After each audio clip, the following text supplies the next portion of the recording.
Hey girl, how you doing, girl? Oh, that's great. So can I borrow $300 for the deposit for my new cleaning lady? Please? No, you cannot. You have a cleaning lady. What do you mean? Of course I do. But she called off again today. That's twice this month. You know what that means? That means my house has been dirty for 2 whole weeks. What does your mama have to say about all this? She don't know. Please don't tell her. Yep. Look, let's make this simpler. Just give me the 200 and I'll beg my baby brother for the rest. You know he started an app last year? Now he wanna act brand new like I ain't never loved him or nothing. How often does she come over to clean your house? You only got 2 bedrooms. Give or take twice a month. Sometimes 3 if it's been a really good month, you feel me? How much does that cost? Focus, Abe. That's neither here nor there. What's most important is that my preferred method of payment is Venmo. Cash is king, but just let me know when you've sent it, okay? All right, so here's the plan. I'm gonna come over, help you tidy up your crib. We're gonna call Karen together, and then we can update our budgets. Sound good? But that means I have to clean up my own house. Too bad for you, I'm already on my way. Stop. Pretty much already on the way, basically already in the car. Essentially there, already. Good evening, everyone, and welcome back to We Save with Ave.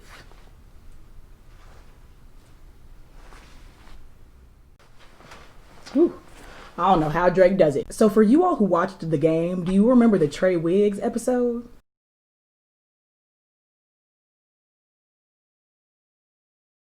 So this is the do-rag episode. Thank you all for joining. I really hope you have a scarf or do-rag on something. I really hope so. That was the theme. That was the goal. From the looks on you all's faces, you met my dear friend Eva. We gonna keep her in our prayers. So Eva has a bit of a spending problem. She is also on this financial journey with you all. So please expect to see her seated in the front row for each episode. Thank you. This is season 1, episode 2, analyzing your spending. The first thing we're going to be doing is looking into what we spend our money on every single month. We're looking at it on a monthly basis just because it's a little bit easier, I think, to work with, as opposed to from a statement date to a statement date. Nobody looks at that, but from the beginning of the month to the end of the month, I think it's a lot more measurable.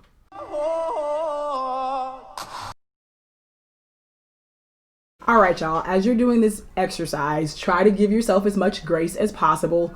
It's very easy to look at the spending that you're doing and think, oh my gosh, I'm overspending. I need to just cut out everything. And that is not the way to go. I find it similar to dieting as opposed to just changing your overall eating habits. Right now, we're going to be changing your overall spending habits, which doesn't mean that you have to cut out the frivolous things that you like to spend your money on every month. It just means that if you do decide to, like for me, I get my nails done every single month. They need to be done right now, but that's not the point. Regardless, I know that it's something that I want to spend money on every single month. So instead of just saying, you know what, I'm going to cut back on my extra spending and not get my nails done this month, instead, I cut out other things in my life that I don't need and that I definitely don't want as much as going to get my nails done every single month. It's very therapeutic for me. Harry be getting me right. So it's worth it. I was realizing how much money I was spending on things like fast food and even grocery shopping. I act a fool when I go into the grocery store with no list. I just pick up anything. When I don't budget and make lists before I walk into stores, I have a terrible time because I pick up everything. Everything. The point of making the budget in the first place and analyzing your spending as the first step is so that you can physically see where your money is going. I'm one of those people who almost never carries cash with them. Like, I know I should for emergencies, whatever.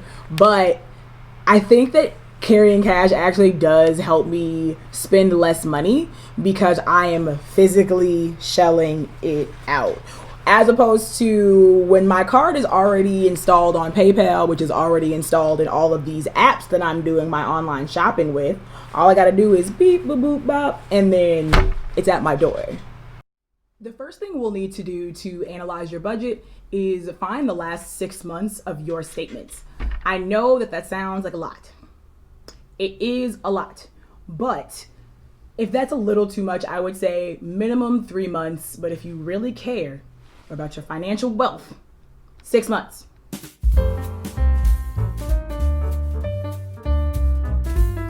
More lists. So to get started making your budget and analyzing your spending, I categorized the different areas that I did most of my spending in. I broke it down into the categories of fast food spending, transportation costs, putting money into my savings, grocery shopping, paying my bills, and any subscriptions that I have, as well as the shopping that I did on Amazon specifically. The first category I analyzed for myself was fast food spending. I was spending a lot of money on fast food, y'all. And that's going to be a whole episode because I understand a lot of people are foodies and they want to know how to budget their food spending a little bit better. So we're going to talk about that later.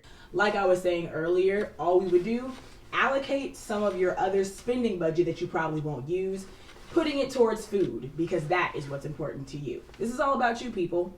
Not me. You. Not me. Winner. Loser. Just joking. It's just from the Emperor's New Groove. Anyway, another thing. Food delivery apps. They're the devil. Delete them all now. I'll tell you why later. It doesn't matter though. Do it now. Do it fast. Our next category is Amazon. For starters, I don't have Amazon anymore. And later on, I'll tell you why.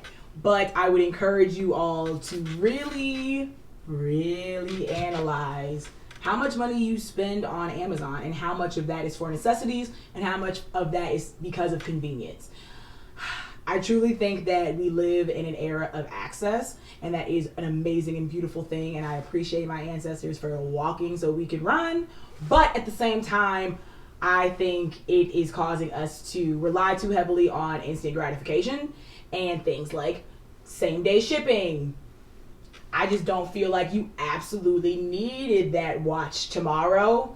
I mean, it's just, there will more than likely be a whole episode on Amazon, but I don't know if they're listening to me, so we'll look into that later. I don't even have an Alexa, and who knows? Maybe somebody else is listening, so we're going to move on. Next category is grocery shopping. So I love groceries. I'm a big advocate for groceries. I'm not a great cook, but I think that groceries allows me to make my own food, know what's going into it, make it a little bit healthier if I would like to, and spend less money overall. The problem is I live next door to an Aldi, and I love Aldi. It's just everything for less that tastes the same.